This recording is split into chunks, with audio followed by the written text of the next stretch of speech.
शैलेंद्र शुक्ला जी बताइए, लोकसभा धौरारा 2024 के चुनाव हो चुके हैं। लोकसभा धौरारा में भी 3 प्रत्याशी लड़े हैं।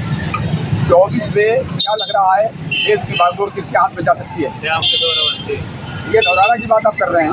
2024 में सरकार किसकी बन सकती है? सरकार योगी की। लोकसभा है ये। प्रधानमंत्री कौन बनेगा? प्रधानमंत्री कौन बनेगा? मोदी जी बनेंगे। अच्छा, हाँ, क्या नाम है बताओ? त्रिवेदी। ये बताइए कि 2024 के चुनावों को लेकर के जनता जीत के रखती लगाम किसके हाथ में देना चाहती है, क्या बताएंगे आप? बिल्कुल मोदी के हाथ में देना चाहती है और 100% मोदी जी ही देश के प्रधानमंत्री बनेंगे।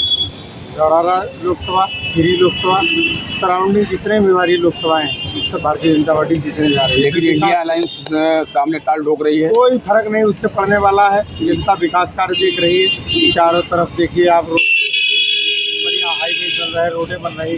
पहले हमारे यहाँ रोड बहुत कम बनती थी, अभी दिन में 100 किलोमीटर हम लोग रोड बनवा रहे हैं। अच्छा, ये लोकसभा धौरारा के चुनाव आपने देखा होगा, लोकसभा के चुनाव हुए हैं, क्या लग रहा है देश किसको प्रधानमंत्री बना सकती है? प्रधानमंत्री नरेंद्र मोदी बनेंगे। नरेंद्र मोदी बनेंगे। अच्छा, और इंडिया अलायंस में ये जो समाजवादी पार्टी और कांग्रेस सब मिलकर लड़ रहे हैं, इसके बारे में क्या कहना है? ये नहीं, तो लोकसभा धौरारा से सीट किसकी निकलने की उम्मीद लग रही है? उम्मीद तो रेखा वर्मा की। रेखा वर्मा की। टक्कर किसकी हो सकती है? टक्कर साइकिल से। साइकिल से। हाँ दादा, क्या नाम है आपका? ये 2024 का जो चुनाव हुआ है लोकसभा, क्या लग रहा है आपको जीत के रस्सी लगाम किसके हाथ में जाने वाली है? सबके हाथ से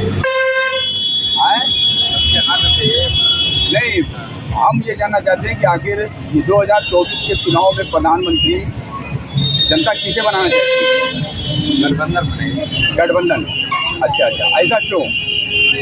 ऐसा जो मोदी जी तो अधूरे काम कर, नौकरी कराए, नौकरी बेरोजगार लोग। ये 2024 का जो चुनाव हुआ है उसमें क्या लग रहा है आपको कि सरकार किसकी आ सकती है? कमल के फूल की। अच्छा, कमल के फूल क्यों आ सकती है? क्यों आ सकती है कमल के फूल की? अरे उन्हें विकास कराओ भाई। अच्छा, आपके लोकसभा धौरारा से जो 3 प्रत्याशी लड़े हैं, समाजवादी पार्टी, बहुजन समाजवादी पार्टी और आपकी ये रेखा वर्मा भारतीय जनता पार्टी, तो इसमें आपको क्या लग रहा है कि किसकी सीट निकल सकती है? रेखा वर्मा की निकल। टक्कर किससे है? टक्कर तो भैया टक्कर तो यहाँ जो भी है टक्कर तो हमको तो नहीं लगता टक्कर किसी से होगी। आनंद भदौरिया ही निश्चित ही चुनाव यहाँ से भारी मतों से जीतेंगे। टक्कर तो नहीं लग रही। ये भैया 2024 के चुनाव को लेकर के एग्जिट पोल को लेकर के आपसे मुलाकात करने के लिए आए हैं। तो ये 4 तारीख को रिजल्ट आने वाला है, आपको क्या लग रहा है कि जनता किसके हाथ में बागडोर देने वाली है? जनता बाकायदा माननीय नरेंद्र मोदी को प्रधानमंत्री बनाएगी और 400 पार हम लोग सीटें पाएंगे। इंडिया अलायंस सामने है जो कि लगातार ताल ठोक रही है। इंडिया अलायंस कह रही है वो सब फर्जी मुद्दे हैं जिन कोई यथार्थ पे बात नहीं करते हैं और माननीय मोदी जी के नेतृत्व में हम 400 पार बना के ही रहेंगे। अच्छा, 400 पार का जो नारा दिया जा रहा है, क्या लग रहा है आपको 400 सीटें आ जाएंगी, पार हो जाएंगी? बिल्कुल आ जाएंगी 400 सीटें। किस आधार पर? ऐसा भी 2024 के चुनाव को लेकर के आज एक पोल के कारण मैं आपसे मिलने के लिए आया हूँ। तो ये थोड़ा सा जानकारी आपसे लेना था कि क्या लग रहा है आपको 2024 का चुनाव और इसकी बागडोर जनता किसके हाथ में देने जा रही है? देखिए सम्मानित, इस देश के आप भी कलम के सिपाही कहे जाते हैं और हमसे बेहतर आप जानते हैं कि ये चुनाव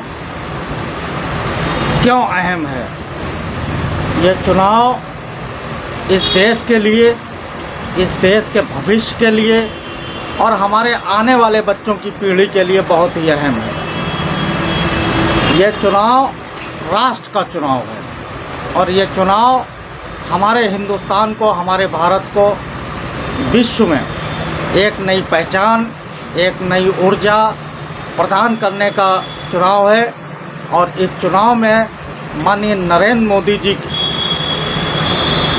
400 पार का एक नारा दिया है, लेकिन मेरा जहां तक आइडिया है 300 पार हमारा एनडीए गठबंधन जाएगा और तीसरी बार नरेंद्र मोदी जी इस देश के प्रधानमंत्री बनेंगे। इंडिया अलायंस की तरफ से राष्ट्रीय अध्यक्ष कांग्रेस के आपके मल्लिकार्जुन खड़गे जी ने आज ही मैंने देखा था, उन्होंने कहा था कि मोदी जी आज जो जिस तरह की साधना में जाकर के बैठे हैं, तो उन्होंने एक स्टेटमेंट दिया कि मोदी जी पश्चाताप करने के लिए जाकर के वहाँ बैठे हुए। क्या कहेंगे इसके बारे में? ये इंडी अलायंस, ये ठगबंधनों का अलायंस है और इन लोगों को कुछ पता ही नहीं है, इस भारत के इतिहास के बारे में नहीं जानते हैं। ये स्वामी विवेकानंद को इन्होंने ना कभी पढ़ा है और ना पढ़ने की कोशिश की है। देखिए, इस देश को एक महापुरुष, एक सन्यासी और एक राष्ट्रभक्त मिला है, जो भगवान भोलेनाथ का अनन्य भक्त है और स्वामी विवेकानंद से प्रेरित होकर ध्यान लगा के कि इस देश का कैसे खुशहाल बने, कैसे विश्वगुरु बने, कैसे ये विश्व ताकत बने। आज भारत का आदमी कहीं भी किसी भी देश में जाता है और कहता है मैं इंडिया से आया हूँ, तो वहाँ के लोग उसको बहुत सम्मान की दृष्टि से देखते थे। एक 70 साल पहले, एक 60 साल